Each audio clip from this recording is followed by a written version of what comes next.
I planned a surprise for our anniversary. A private dinner, her favorite wine, even a handwritten letter I hadn't written since our wedding day. But instead of surprising her, I was the one who got blindsided. It started with a message from an unknown number, just a room number and a warning. At first, I thought it had to be a mistake, but deep down, I already knew. What followed changed everything. I found a key in her bag, a receipt, a silence between us that suddenly made too much sense. And when I opened the door to that room, it felt like walking into the final chapter of a book I didn't know we were writing. This isn't just a story about betrayal. It's about the quiet collapse of something you thought was unbreakable. About the moment you stop asking why and start deciding how you'll walk away. This is what really happened. And once you hear it, you'll understand why I never looked back. I've always believed in making memories, not just going through the motions. So for our 5th wedding anniversary, I wanted to do something special. Not just flowers and dinner, I mean really special. Something that would show her how much I still loved her. How much I still chose her. Every day. Even after all the fights, the stress, the silences. So I planned everything in secret. For weeks, I booked us a weekend getaway to the same hotel where we spent our honeymoon. Ocean view, champagne on arrival, even her favorite chocolate-covered strawberries waiting in the room. I arranged time off from her job through her manager. I coordinated with her sister to pack a surprise bag so she wouldn't suspect anything. I even arranged a custom playlist, our songs, our memories. I was proud of it. I really thought this would bring us closer again, because lately, something had been off. Not dramatic, not obvious, just off. She was still loving, still present. But sometimes when I'd talk, her eyes wouldn't quite meet mine. She'd forget small things like the name of the restaurant we went to last week or what I told her about my mom's surgery. She'd laugh at my jokes, but it felt a second late, like she was forcing it.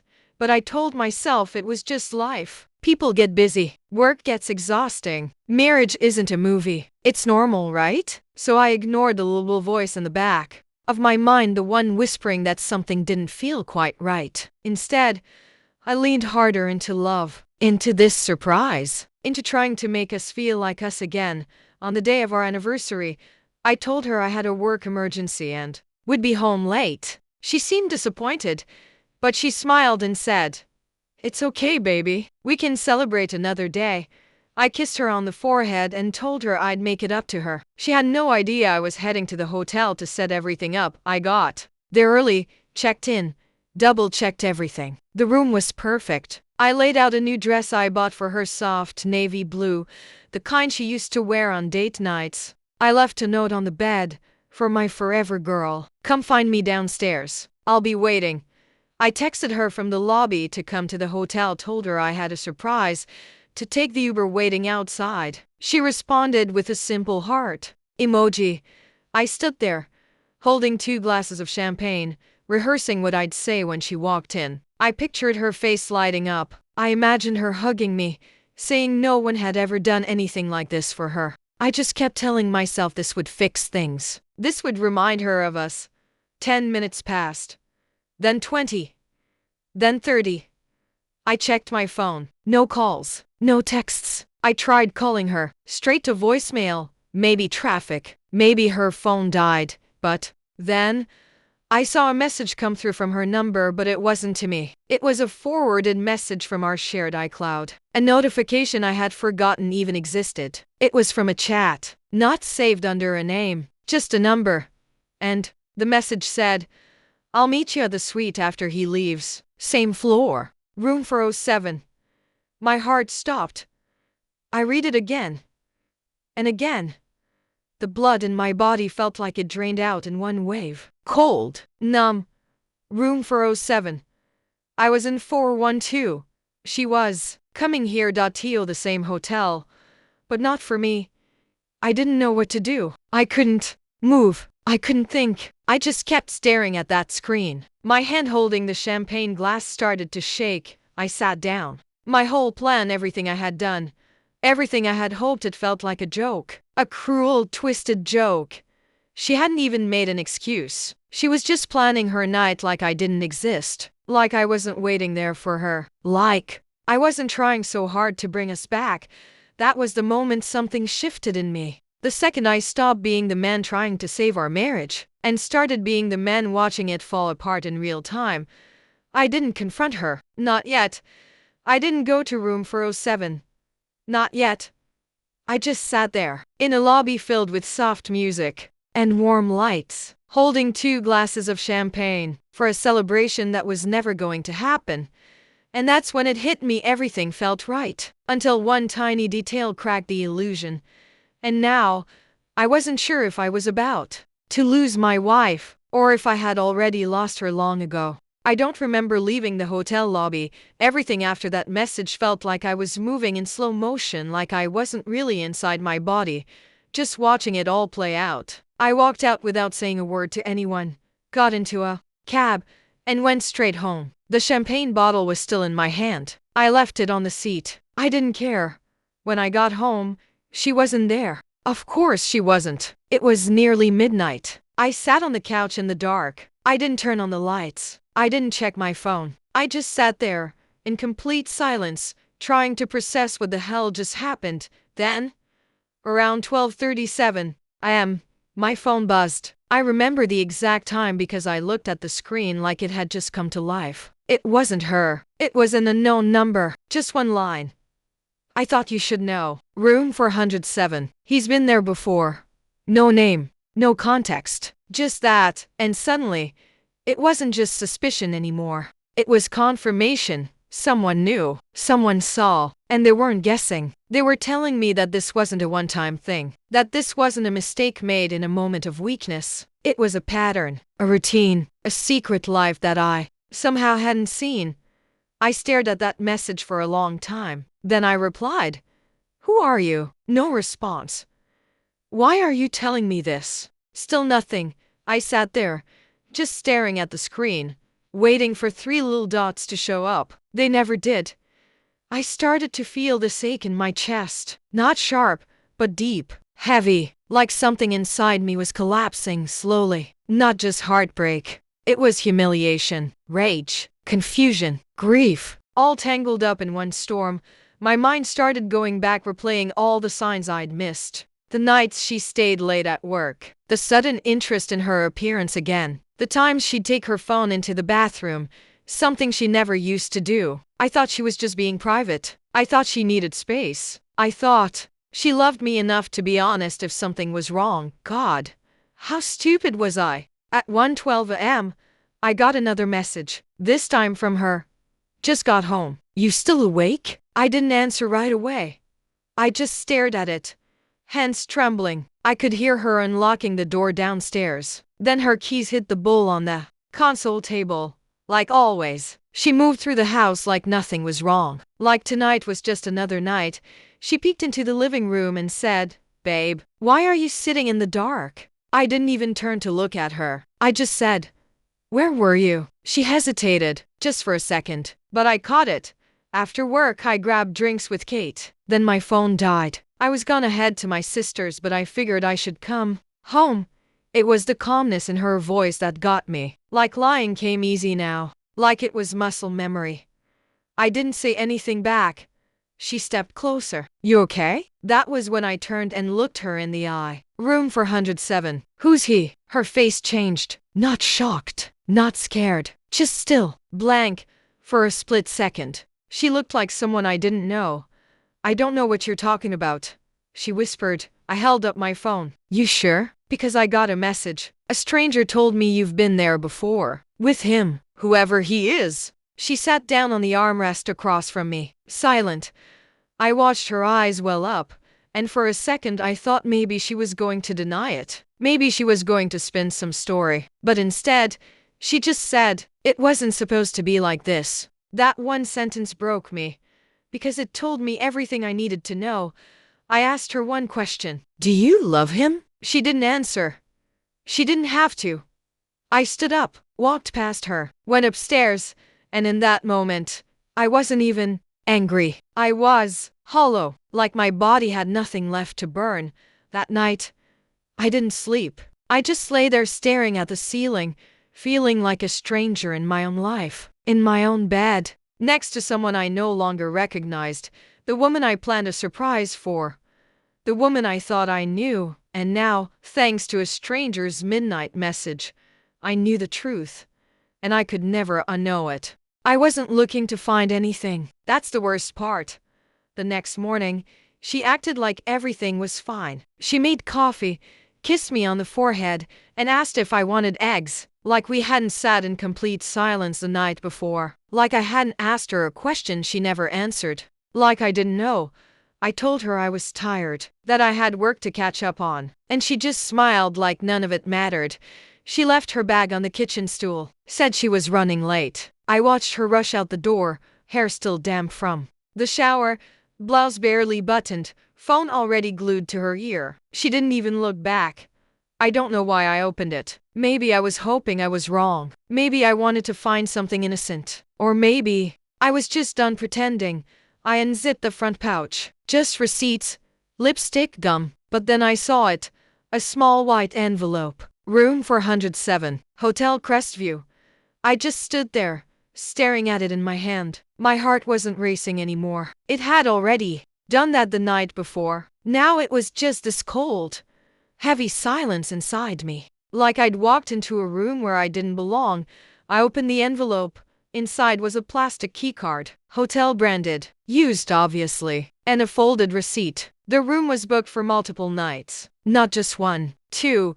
I sat down at the kitchen table and just held it in my hand.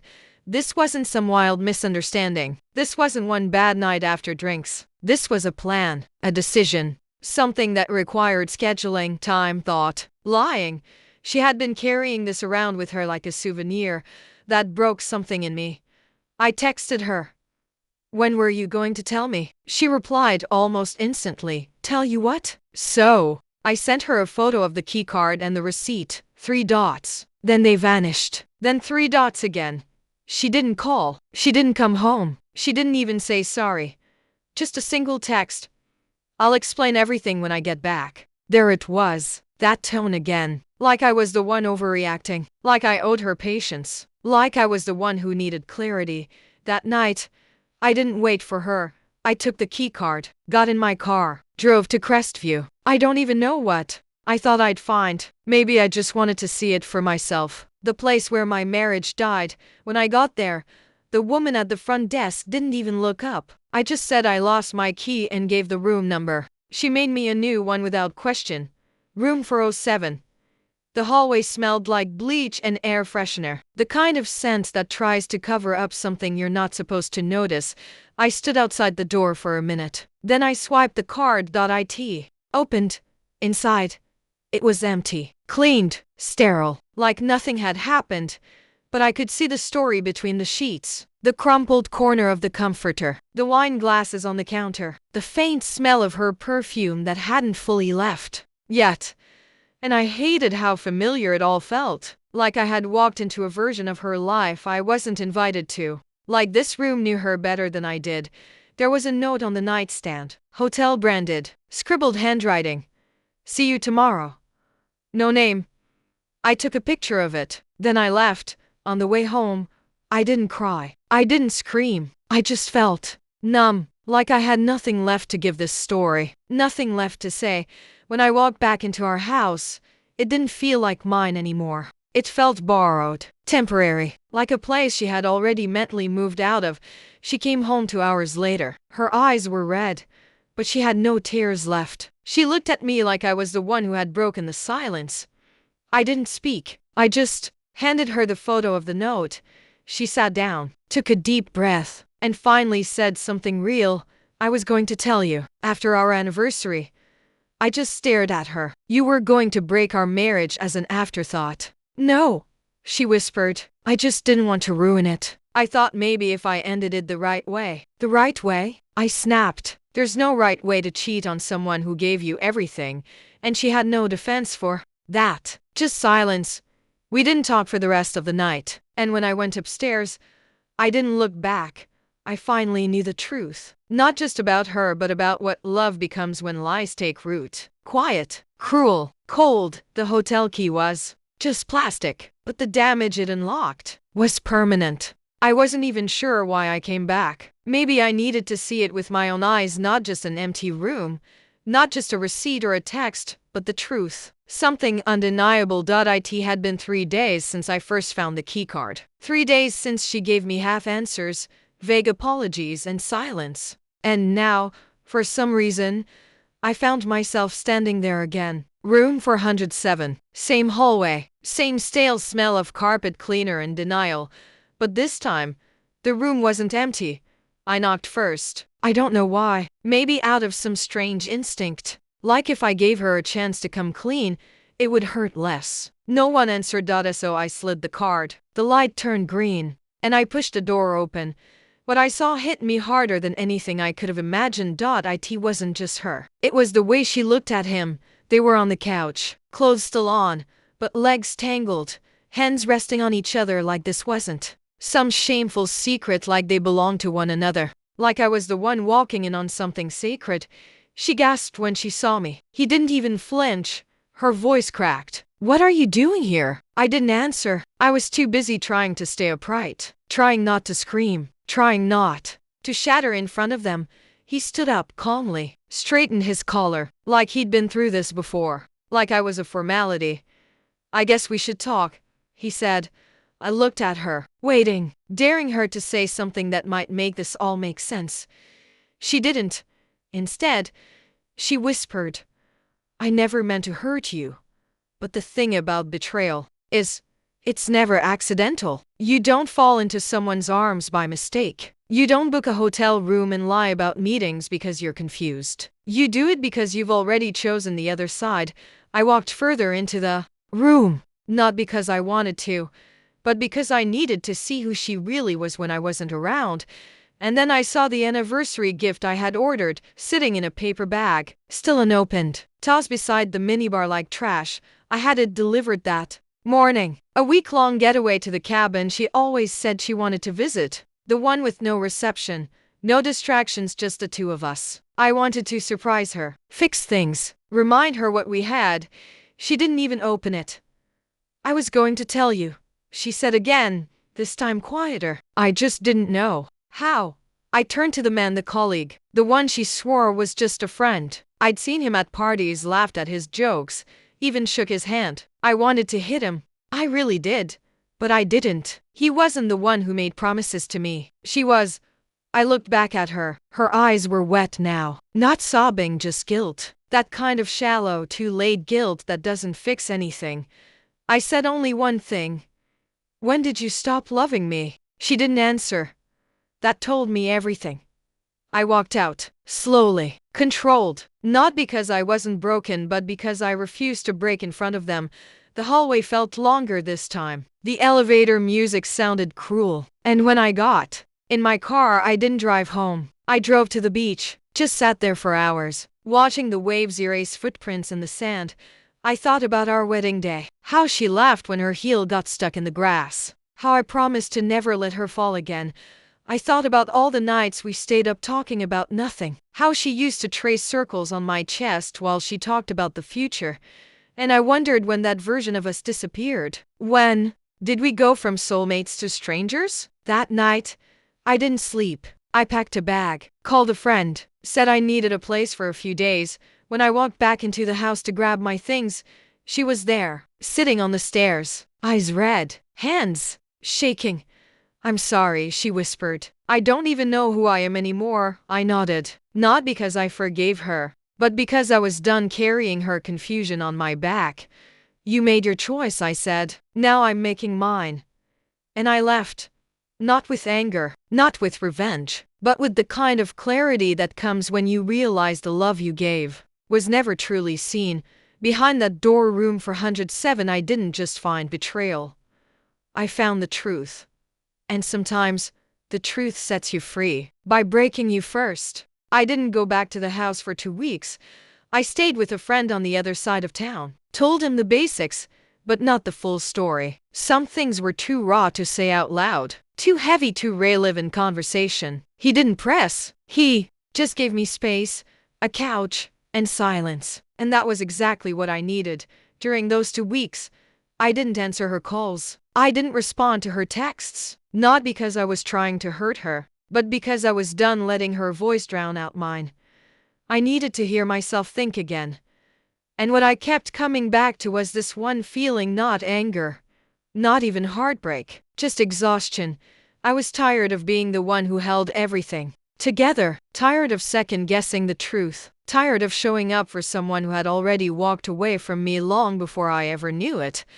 I think that's the part no one talks about. The slow unraveling. How you start waking up next to someone who smiles like they love you, but their heart is somewhere else. And you feel it. You feel it even if you can't prove it yet. After those 2 weeks, I went back to the house. Not to talk, not to reconcile, just to pack. She was there, sitting on the couch, hair messy, eyes tired. She looked like she hadn't slept either. When I walked in, she stood up fast like she'd been waiting for the sound of the door. I thought, maybe you left for good, she said. I didn't answer. I just walked past her, into the bedroom, and started folding my clothes. She followed me in, quiet at first. Then she said, I don't know what to say that could fix this. I know I ruined everything. I turned to her, calm, clear. You didn't just ruin something. You ruined the one place in the world I thought I was safe. She started crying then, not loud, just these broken little sobs, like even her own emotions surprised her. She asked me if I was still going to leave. I said, yeah. She begged me not to make any decisions yet, said we could try therapy, said we could start over. But I just looked at her and said, you don't get to ask for new beginnings after giving someone else everything you were supposed to protect with me. She kept saying she was sorry, that it was a mistake, that it wasn't love, that it was just escape. And I told her, that's what hurts the most. You were escaping me. The version of us I was still fighting for while you were walking out of hotel rooms. Then I did the one thing I came there to do. I gave her the envelope, the one I had ordered before any of this came to light. Inside was the anniversary gift, the cabin rental, the itinerary, the printed playlist, the little handwritten note I never gave her. She opened it slowly. She looked at the dates, and her face just crumbled. She whispered, you still had hope. I nodded. Yeah, I did. And then I walked out. That was the real gift I left her. Not the trip, not the playlist, not the expensive reservation she never earned. The gift was the weight of what she lost. The moment she realized she wasn't just giving up a husband, she was giving up the kind of love most people never even find once. You don't come back from that. I didn't do it to be cruel. I didn't leave it to guilt her. I did it so she would understand some love doesn't yell when it's betrayed. Some love just quietly walks away and never looks back. In the weeks that followed, I didn't rush to move on. I didn't post anything. I didn't try to fill the space she left. I just started rediscovering what peace felt like. And for the first time in a long time, I didn't feel the need to explain myself to anyone. I let her sit with it, the silence, the guilt, the clarity. I gave her the space to realize that the biggest surprise that night wasn't the room I found her in. It was the way I let her go.